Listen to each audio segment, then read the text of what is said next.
Where am I speaking to you? Where are you today? Mumbai. What about you? And I'm in Singapore. And Okay. what bit of Mumbai are you in? Sorry, What part of Mumbai are you in? I am in Western Mumbai. You been to Mumbai? Yes. Yes, Okay. I've probably been there. My guess would be between 12 and 13 times. Oh, okay. Yeah, This area you would know near Bandra, BKC is what we call it. you Yeah, bet. so it's a Bandra place Kurla near that. Complex. Yes. Yeah. That was your test as to whether or not I've been there. Yeah. I have so many questions for you. We've enjoyed reading what you wrote, what it sounds like your collaborators and Yes. friends wrote, and about yourself. Are you okay if we just launch in anywhere? Yeah, I'm okay. Super. You're our 47th author that we're speaking to. Ah, okay. Yeah. And what's your purpose of doing it? Yeah, thank you for asking. So Sage is a academy building organization. We build academies for companies that want them, but don't quite know how to go about building an academy for themselves. Okay. And so that means that in our team, we have curriculum writers and course writers. We tend to specialize more in either writing the courses and curricula that clients already have internally, so building their own expertise to teach and learn, but also a little bit in business development and leadership. Those are the two biggest topics if we don't just work with our clients' topics. Okay. So the reason that we Interesting. interview authors, and especially in business categories, is that we're constantly reading ourselves, and we're constantly encouraging our clients to read. And so, yeah, this is part of the work. We don't really make any money off of this. And when I say we don't make any money off of this at all. But it's good to be in conversation with smart folks who have thought things through and written them down. Yeah. Okay. Understood. Thanks for this. Well, we don't have rigid and fixed questions. What we desire to do is have a conversation with you and see where it goes.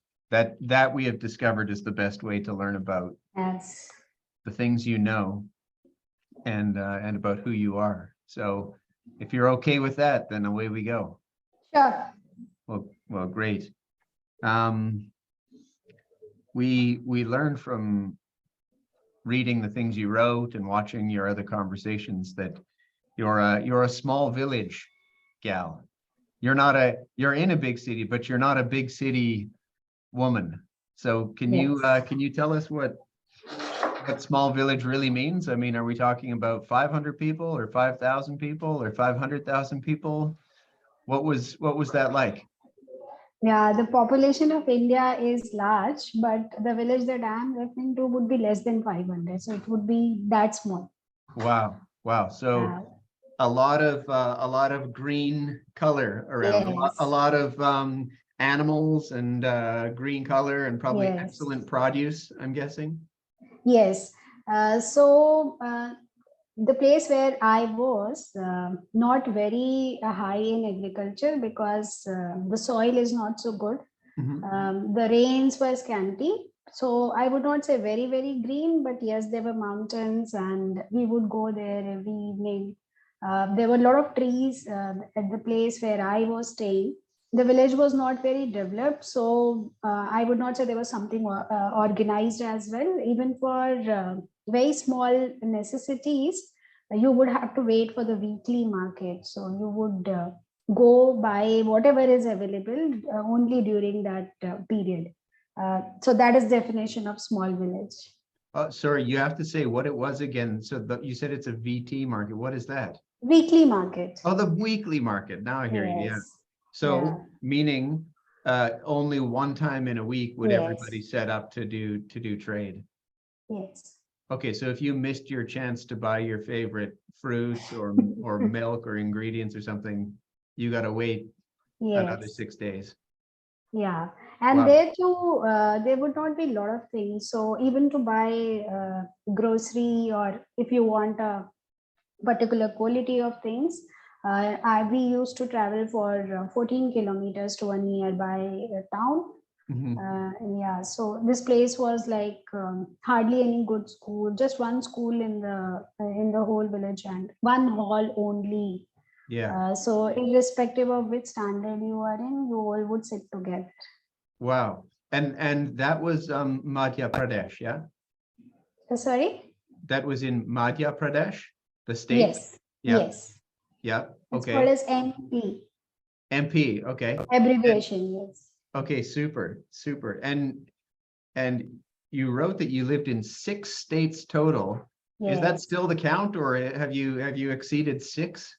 No, it's six. So That's I am that's in the, amazing. So look, and most of the people who will listen to this are not Indian. They couldn't list you more than 2 or 3 Indian states. So let's hear them. What are the 6? yeah. So right from farthest east, which is called as northeast, some of the places like Assam, there is China border as well. So that was one of the places. India is divided into 4 regions, like most of the places. So I have stayed out of east, west, and north. It's Mhm. only south that I am left with, You but better rest get of you the better get places. down there to complete the collection. Yes, yes. So like Karnataka, we have to get you like a job posting there for some period of time to complete the circuit. Yeah, No, but Bangalore, so you stayed in Assam and yeah, MP and where else? and UP, which is called as Uttar Mhm. Pradesh. Okay. Yeah, and then so Assam is not as it's called as Northeast, the whole collection of places. Then there is a place called Bihar. Yep. There is Gujarat, and there is Maharashtra, where I am today. Wow. Yeah. And how much of that was with your work? It was 100% with either my husband or my father. Yep. Um, I was in India, as you would know, most of the times women's career comes secondary, Yep. and they follow their spouses. So that's how I was also doing. But after coming to Mumbai, I was like, I have to settle down here, and Yep. he can move wherever he wants to. Okay. Got you. Yeah. Got you. So I noticed that your career, your work now is not some kind of a quiet little, back office HR kind of a role. I mean, you're writing, you're leading small late women's collectives, you're Yes. gathering other writers together. So, before we jump into some of the detail of the book, which I really want to, um, what are you working on right now? How do you see your work, which I understand is primarily HR? Yes. Yeah, so primarily HR, but I work with subsidiary of a European bank, and I am heading HR, admin, and very recently I picked up a role in marketing as well. Mhm. And besides, I support group HR as well. So 4 roles, a lot of new things, especially the most exciting thing is happening on front of marketing, because there are a lot of learning new understandings there. Mhm. And that's how there is kind of a lot of excitement, because when you are HR and you want to understand business, it's a different perspective. But when you are in marketing, it's very easy to understand things. You have a free ticket to enter various client meetings and all, Mm. because as HR you cannot go everywhere, you cannot be there, but as marketing you can. Yeah, what an important insight. Why do you think that is? Why is it that for, say, something like a client pitch, you might feel free to take marketing along and yet you would never take HR? No, it's not never now. Things have improved. It's Mhm. not that you would never take HR. But for example, my organization, it's a B2B organization. Mm. So, say 1,000 crore company or $1 million company, when you go to meet promoter or CEO of the company, it's difficult to bring in that element of HR every second time, right? Sometimes you can go. I have done that before also, But if you want to really interact with them, it makes it easier, because there is a lot of understanding still missing in people, that does it really make sense for HR to join. There are so many progressive people now and they understand. Mm. In my case, I was lucky to have such CEOs and such clients also. So I worked with the FMCG company and I toured the whole city, went to each and every retail outlet to understand how they sell the product. Likewise, with BFSI company, I have attended various annual general meetings, various client meetings and all. But B2B, it becomes difficult. So that's one barrier which this role breaks, and it helps me catapult into another trajectory. Wow. So it seems like you have more hours in a day than the average person. Either that, or maybe you use them positively. Yeah, I would Yeah. say that. Gauri, let's talk a little bit about your book. And there's a bunch of other stuff I'd love to come back to in terms of your story, because I think it influences what you wrote. Yes, But this is not a book wherein you are the only author. There's a number of contributors to this. correct. So what was the where did it begin? Why did you write a book, and why did you gather what seems to me like about 10 other writers? Yeah, so this group started in thick of lockdown in June 2020. Mhm. 4 women came together and I founded this group. The whole idea was to help each other, because we look at any parameter, any data, women were at forefront of receiving things at that point of time, and the challenges were multifold for women. As we say, we do double work. It was double work, because even the in India we have house support, house help. Even that was not there, and kids also were responsibility of women. All the senior citizens, elderly people also at home were responsibility. So everything was thrusted upon women, and it was getting too overwhelming for women, especially to get things done, because if a man is operating from home, it is still considered as working, but if a woman is operating from home, it is considered as a holiday. So because of all of this, so then we came together, we decided that let's understand what can be done. So in the beginning, we tried helping each other achieve our professional goals and what was happening immediately. But a year and a half after that, when everything settled down, we started focusing more on our own selves.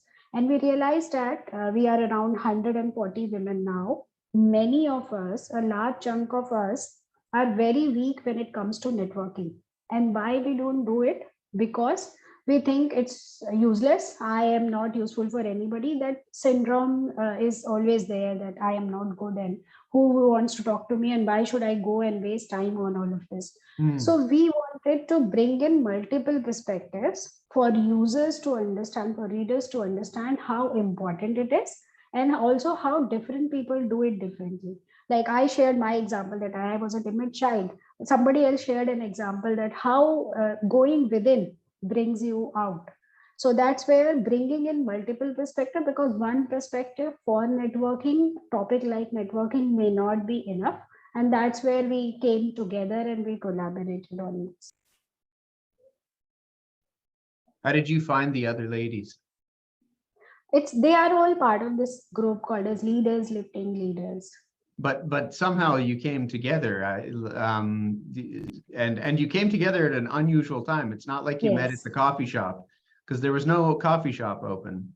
So yes. was there another premise? Like, did you know each other from work, Okay. or what was the story? No, none of us knew each other ever, and we are from 5 different countries. So, and many of us, like until I wrote this book, I had never met even the co-authors in person. Wow. We came together through the most powerful platform for networking today, which is LinkedIn. So every connection was built there. Yeah. Wow. Are they all Indian? I can judge roughly by the name, and I lived in Yes. India, so I have an okay eye for the names, but are they all? Yes, you're absolutely right. Yeah. Um, and the way for those who have not yet read the book, and we'll just encourage people to read it, and we'll share the link. But for those who haven't yet read it, a different author takes a different chapter as you go, not unlike how you just said, right? The perspectives are different. Yes. And boy, the chapters are different. So actually what you have here is not one book, but rather a collection of chapters or a collection of books from multiple authors. It's a deal. It's a bundle deal. Yes. But you led the charge and I think pulled the operation together. But of all the topics that you were covering, this is the one that, that in terms of the way you work together, helped one another, it was networking. Yes. That you decided to write about. Why did it emerge as such an important topic? You just covered the myths, right? The barriers that had to be broken, but why was networking more significant than, say, negotiating pay or figuring out what to do with the kids at home or career promotion or something else? Yeah, so if we look at networking as a skill, it would be amongst top 10 at any given point of time. And lockdown made us realize that how important it is when people started getting fired, when people had so many challenges in terms of not getting the medicine, not getting the beds. People had no idea how they can move forward in life. They had to bank upon someone else. So this was the time when people realized that it's so critical to remain connected, and it's not about today I give you this and tomorrow you give me that. So when we started realizing this, we thought that let us, and whatever newfound knowledge we have gained, because we also gained a lot, 5 different countries, 140 women coming together, and we decided let's write about this, because one, this is an important skill for any professional today. Wherever you look, whether it is internal networking within the organization or networking outside, it is one of the most important skills, and it is gaining more and more prominence. And we have kept one of our goals as supporting each other, moving forward in our professional goals. So this was one of the skills. This was experiential learning also when we share thoughts like this. So that's why we decided that it has to be networking, and no other skill to start with. But this is not the end of we coming together and this pact. We are going to write another book again. This was second, anyways. This was first one to be published, but this was not a first book. This first one was the ebook. Will you share the ebook with us as well? Sure. I think we'll be reading that as well. Thank you.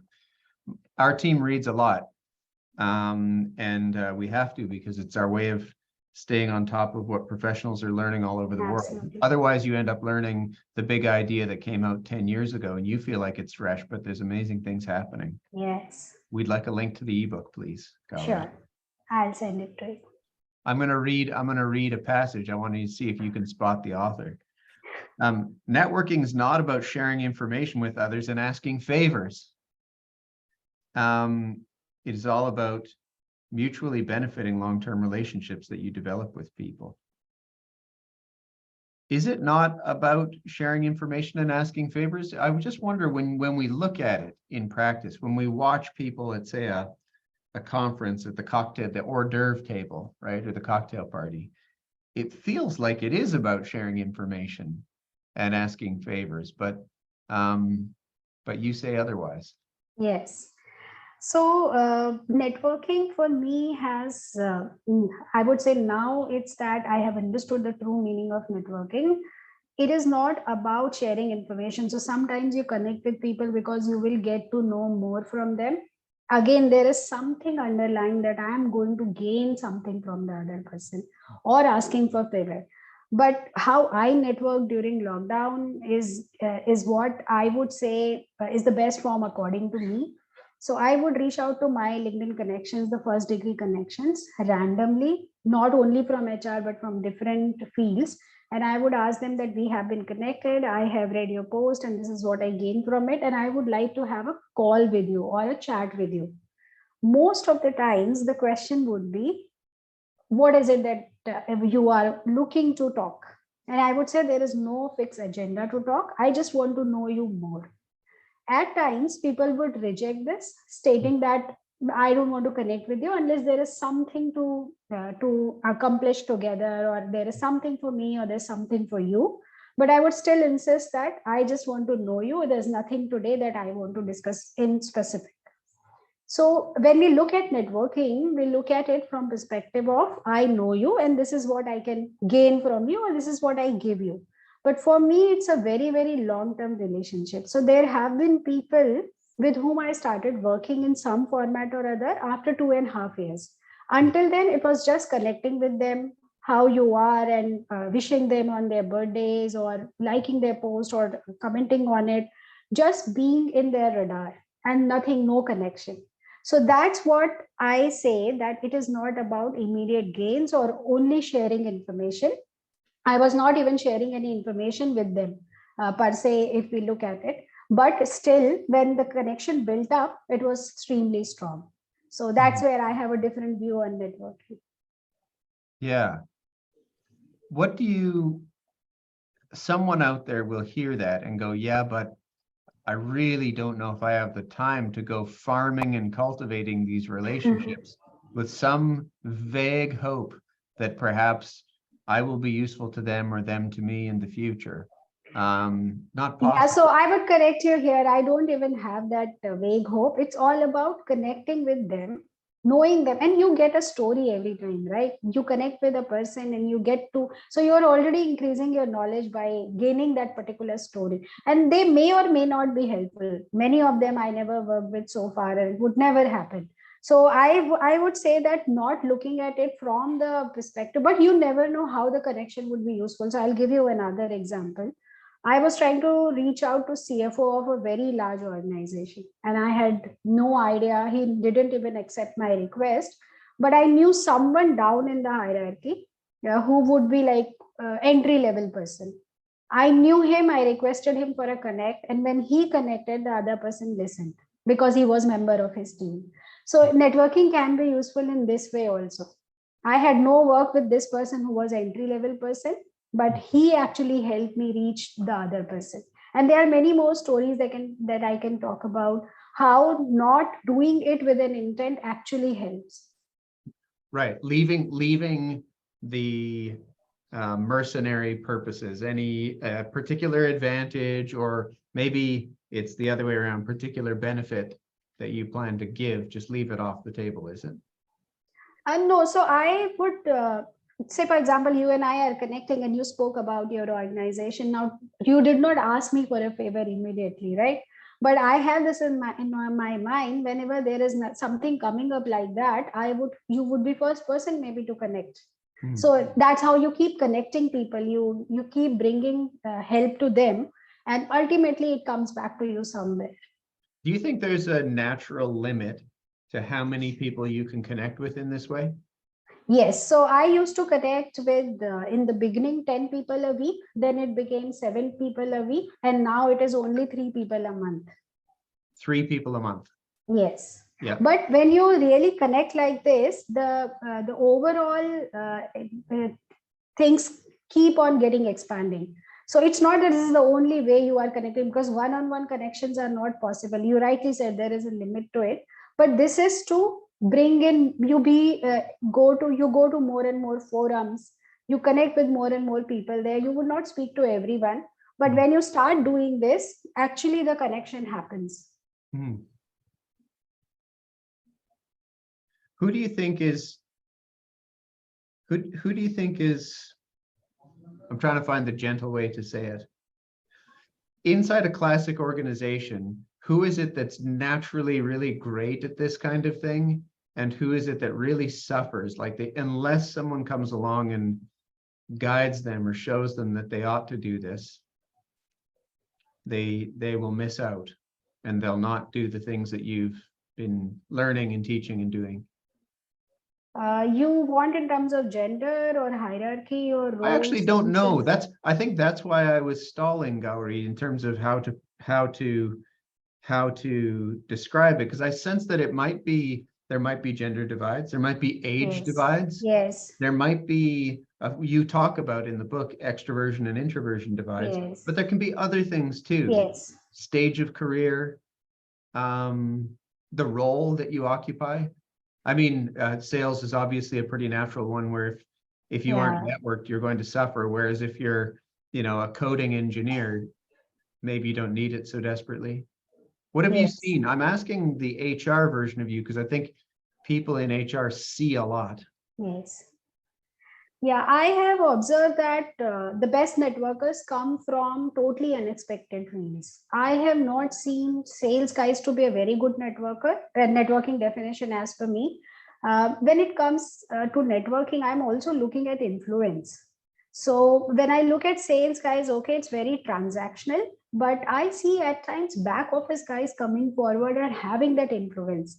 So if I have to get something done, I really try to find out who is this person who's really good in connecting with everyone and get things done through his influence or her influence. So Mhm. I have observed that it is not dependent on anything that we just discussed about. It can be anyone who has that connect with people, somebody who really likes people, but it's not necessary that they would be in sales or HR or operations. They can be anywhere, but if with this skill, the respect that they command is also very, very high, irrespective of age, role, stage of career, or gender, or whatever. Well, how has been your experience? Well, there's a question that I really wanted to ask you about, which is gender, because um, I've just seen the absolute best from women and men, but I really see it as a different craft. There's something in kind of a feminine way of doing this that seems unique, and a masculine way of doing this that seems unique, even down to the mechanics of the connection. Yes. What is chosen, whether it's a sport or or a club or some other way of connecting. And I know you've been so strong on focusing on the issues of women, particularly in India, but of women and in the workplace and so on. So I didn't really answer your question. I will. Okay. I think the people who miss it the most to their detriment are young folks entering the workplace. Okay. And they rely too heavily on their alumni because Mhm. those are the relationships they've already built. And so they feel like that's it. And they sometimes, they'll build sort of a relationship around just the folks they're with. But it's incredible that when they do get it right or somebody guides them, those very first clients that they have. So we see Yes. this in law. If you're the junior attorney doing the grunt work on a deal, and there's some junior attorney on the corporate side that you're serving, just give it a little bit of time and you will be the managing partner of that law firm, and they will be the general counsel of that corporation. And then you will wish that you had at least spent a little time making a connection. Okay. So I Yeah. think that is the window that I feel the biggest burden for, is it's a stage in career when people are just starting out and they feel like, oh, I haven't got the time to go book coffees and, write an extra note at the end of a long day and so forth. And yeah, that's my answer to your good Yeah, question. that's very good observation. You're right. Yeah, to a large extent. But these days, these youngsters also are taught in colleges. In their most of them would be masters in business administration. So Hmm. this is one skill which is taught there. Also, I do conduct sessions in institutes also, and I know it's being taught there. But yes, you are right. In the beginning, they don't understand the value of networking. Maybe with LinkedIn, they already are connected. So this would improve slowly. Yeah, yeah. Well, I've had the just great fortune to live in many countries Yes. myself with work, and and to live in places like Singapore, where I am now, and you see this incredible cross section, and some of these youngsters who have lived in multiple countries, by the time they're 18, they've already lived in 4 or 5 countries or something. Yes. They have got an incredible toolkit in this way. Correct. I want to ask you, let's make a jump since we have the natural reason to.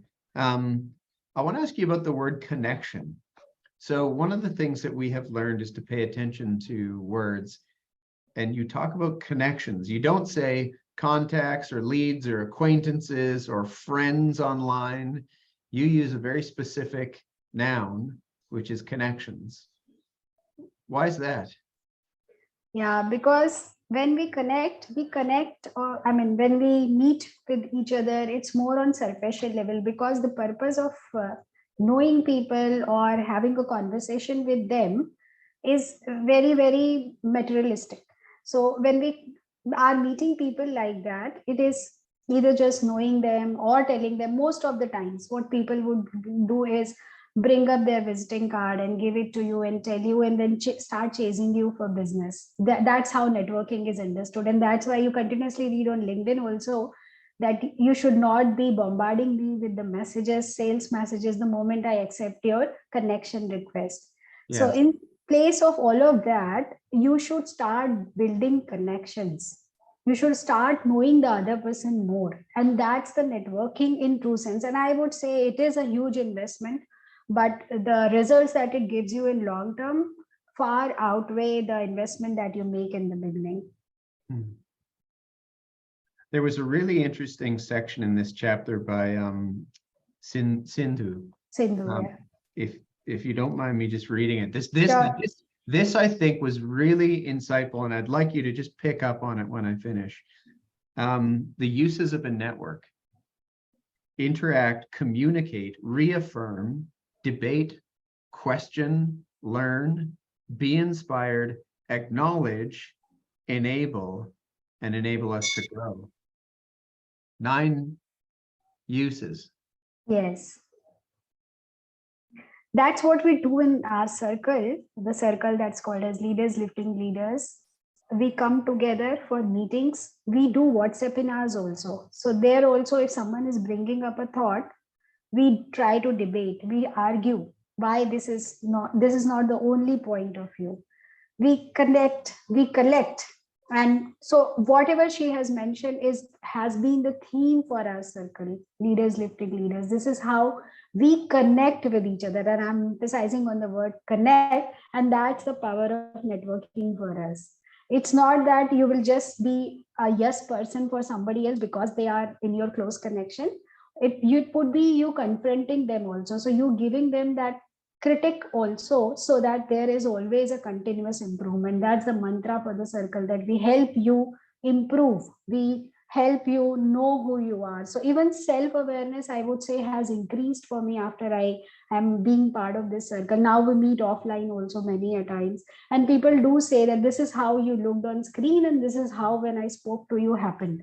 So there is a lot in terms of having that. And now that you have that safe place, the psychological safety, you talk to them whatever you want to really, and you ask for feedback also. So everything that she says, communicate, I would say evolving with each other would be the whole summary of whatever she has written.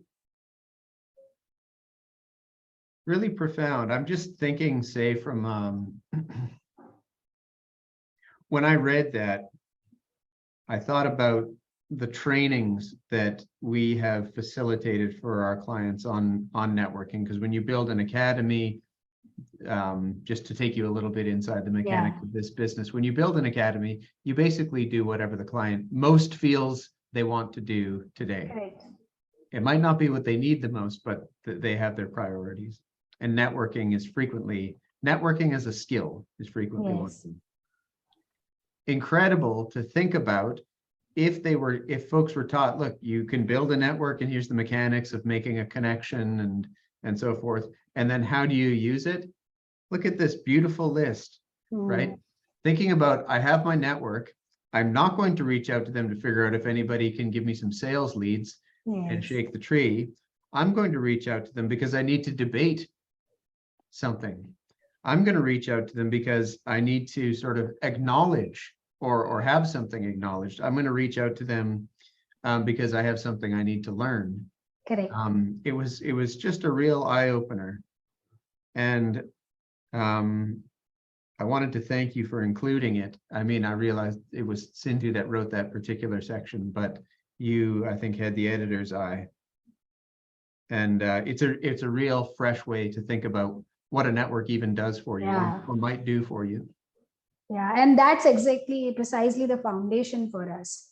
We are not looking at making business from each other. If that was the motive, then the circle would not last for, now it's going to be 3 years. In 3 months' time, we would be 3 years old. Wow. So, yeah. My guess, though, correct me if I'm wrong, my guess is nobody would object to it. So that if one of the ladies in your network rang up and said, look, we're trying to land an account that is with a European bank in India, can you help me out? You wouldn't say, wait, you wouldn't blow the whistle and go like, not at all. red card. Like that is not what a network is for. Yes. It's not that you can't do it. It's just that you don't consider it primary. Is that, am I right?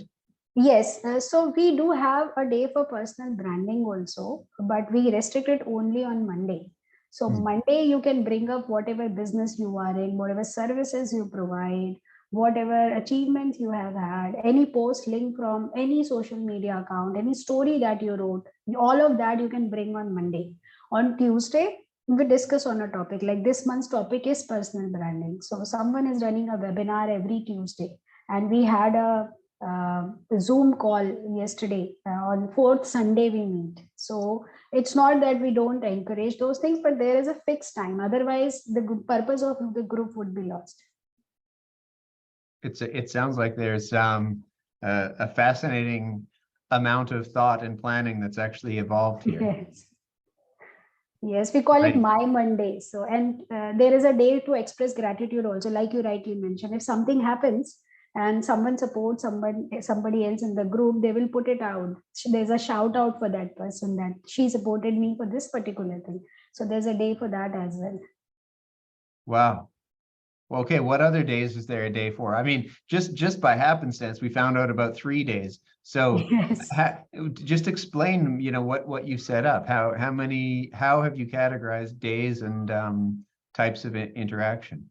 So we have 4 specific days, 5 rather, 3 we discussed. On Friday, we bring up anything related to women. So any changes happening in the society, like for example, today, the Supreme Court of India rejected a PIL where they were requesting for menstrual leave as a law for women working in private companies and students also. So this is something which will come up on Friday, and we will discuss why this happened. Or what should, like debate, argue, getting our thoughts validated from somebody else. So that is Friday. Then Sunday we have for our meetups. Every fourth Sunday we meet. So kind of 4-5 days in a week. Rest of the days there's hardly any communication. If somebody is asking for help, they're asking for a job, or they are referring someone, that is allowed every day. Wow. It just sounds fascinating. It sounds like you've built something so cool. I know a lot of people will hear this and be brimming with envy. They will want the same thing themselves. So I really want to ask you about the nature of the connectedness between women and women versus men and men versus women and men. Because I think it's such a helpful thing for people to reflect on and understand, because it's one of the dimensions on which we can connect.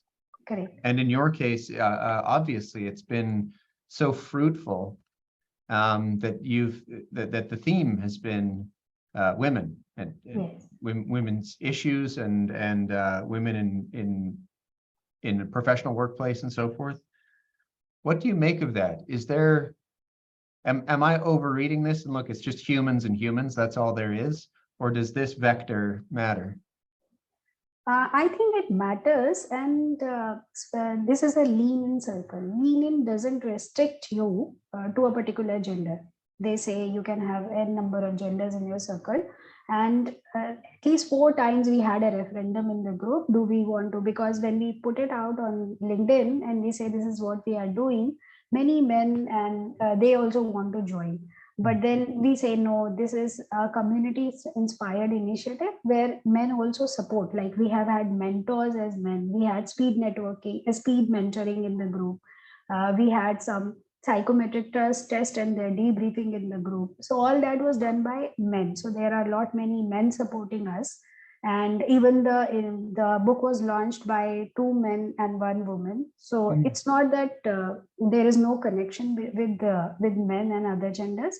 It's just that we wanted to create a safe space. And every time when I asked that can we include men in the group, the response was no. We want a safe space, and safe space would mean that there are only women in the group. So I would not say there's something we are averse to any gender. Like I said, a lot of initiatives have been with men, and they have been a very strong pillar. But we feel that in terms of safe space, the majority says that there are people who say we can have men also, and we do networking, offline networking as well. In 2 events, we invited men also, but Yeah. most of the times it's like being with women. And why, what does it break also? It's very important. There is a general misconception, or I would say there was for a very long time, that women don't support each other. But here women are coming together to support each other, and that's what is reflecting in organizations also these days. So as HR, when I look at things now, I see that women at senior leadership levels definitely are mentoring more women. If a Yes. woman is leaving the organization, there are diversity targets also. We need to be fair.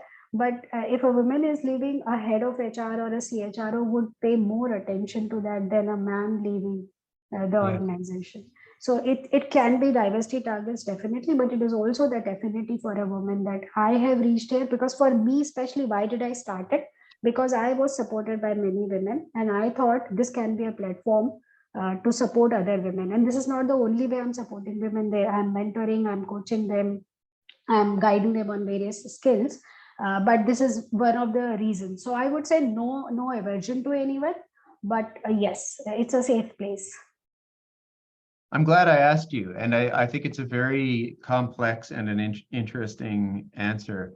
I love that this has been built for you grassroots up, right? Nobody came in and said, look, here's a bunch of money, build a women's thing. This is like you said, it's sort of, by the community that built Yes. it for them. And I love the idea of the referenda.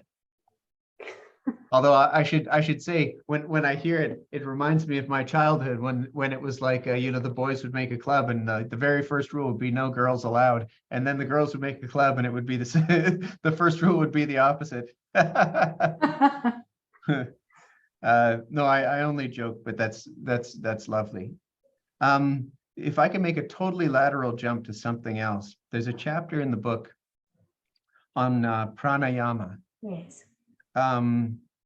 Why is there a chapter in the book on pranayama? And for the uninitiated, I think if you can just say a couple of words about what that is. Yeah, so this question was asked to me by many people, that how networking is connected with this. When we do go for pranayama, we are connecting with ourselves. And the basic mantra that we have before you start networking, you start knowing others, go within, understand yourself, and then you will really know how you want to network and who you want to network with. And that's where it was very important for us to bring in a technique for reader, how they can connect with themselves. So there is another angle to this particular going within in one of the chapters, but this chapter specifically, this has been written by an expert in meditation and pranayama, and we wanted our users to do that first and then come out and talk about external world and connecting with others. That just makes me feel like there must be some other really interesting chapters that are not in the book now, but if we could go back and sort of have more time and even more people in your community. I'll go ahead and take that if you need, or That's okay. Okay. If there are some other related, they wouldn't seem like they're related, but they really are quite meaningfully connected to our ability to network. What do you think? What are some candidate areas that would be as surprising as pranayama, but actually they're not. That one is a chapter, but maybe those ones aren't. Yeah, I would say the chapter on self-awareness can be one area, and we had thought about it, but somehow we could not include it. The other thing can be taking a step back and understanding different skills, and then bringing in networking, as because the book starts with networking, but we can also have an understanding to give it to reader why networking. So a lot of examples on different skills and how different skills are interconnected, and how networking helps you in lot many other areas also. So these can be some of the things which make keep us equal. Let me ask you something more about your daily work at the bank at the moment. How many folks are in the organization, say within your territory? Yeah, so for us, the overall size is around 400. 400. Yes. Yeah. And do you already teach inside your organization networking? Is there a place or a time or a situation where that is taught as a skill? We rely heavily on coaching these days. Coaching. So yeah, so coaching, if networking comes out as a goal, then definitely. So does everyone inside the organization have a coach? Around, so it's a combination of group coaching, managerial coaching, and individual coaching. Of course, Yeah. individual coaching is only at senior most levels, but down the line also we don't have too much reliance on training, so we go for open programs. Whosoever wants to learn whatever, or they can get sponsorships for certifications and this. But then it is more of group coaching or managerial coaching, whatever skills. So to say that 100% if it is happening or not, I would say if this comes out as a common area, then there is focus on that. But otherwise, it gets covered in one of the trainings or coachings. I see. Interesting. When did you make a commitment as an organization to go heavily for coaching? That was 3 years ago. Wow, that's not a mistake in the timing. That can't be a Yes. mistake in the timing. Yeah, because trainings these days, it's like you attend 3 session, 4 session, 5 session. Until it is a very, very long-term thing, it's impossible to change your behavior, because changing behavior is not easy, right? So then you focus on few things, but they actually give you result. And we have seen people changing a lot through network and through coaching. I have also got benefited a lot through an executive coaching. Super. And are your coaches, this is very interesting to us because I told you that we did 47 authors so far. Yeah. About a dozen of them are specialists in coaching, coaching theories, coaching methodologies. Okay. And so it's a theme that we've pursued with some thinkers and writers. Do they tend to see your folks in this format, like on calls, or do they see them in person? Are they based in Mumbai? It's hybrid. So sometimes they are at various locations, sometimes it is online. Whatever happened during COVID was 100% online, but it's hybrid currently. Wow. Well, networking, I certainly know is one of the incredibly powerful. I kind of don't want to call it a skill based on our conversation. That feels like a way of cheapening it. It's a powerful discipline. Yes. It's a powerful like aspect of professional behavior. And I'm really glad that you are such a heavy practitioner and not just a theorist of this. Is there anything else that I think the way I'd like to ask you this question is there anything you'd like to generally share in terms of what you learned and advice you would give folks who kind of want to cultivate it the way that you have? Yeah, so first thing would be what we discuss, and I strongly believe in this, that do not approach anyone thinking that they are going to give you something in return immediately. That would be first thing. Second thing would be connect through various forums. So when you join a forum, say for example, I have been to at least 10-20 forums now, but wherever I go, I make it a point that at least 70% people I know and they know me. keep your pitch ready so that it doesn't take those awkward moments and your first impression also goes well. So that would be another thing. If you need to invest, like going somewhere or attending a conference where you need to pay for it, don't shy away from there, because I strongly believe it is an investment. And the final thought, you don't have to go to conferences and spend money to network. When you are in the lift, if you are not looking at your mobile, you can connect with the other person. So it is as simple as that, and it is as complex as not asking for favor immediately. So you need to bring in your balance, but it has to be heterogeneous. Gauri, I'm so glad we read you and listened to you. It's been a real delight. So thank you. If you think there's some way in which Sage can contribute to what you're doing, then you let me know what it is.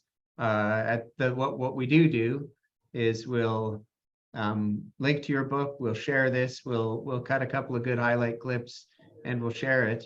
And that's but that's easy. That's what we do all the time. So please consider our lines open to support you. Sure. Thank you so much, Kevin. It was wonderful reconnecting with the book.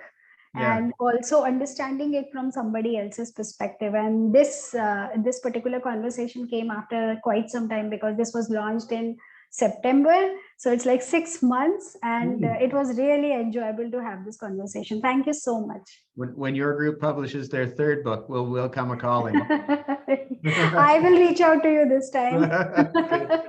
Good. Have a good evening.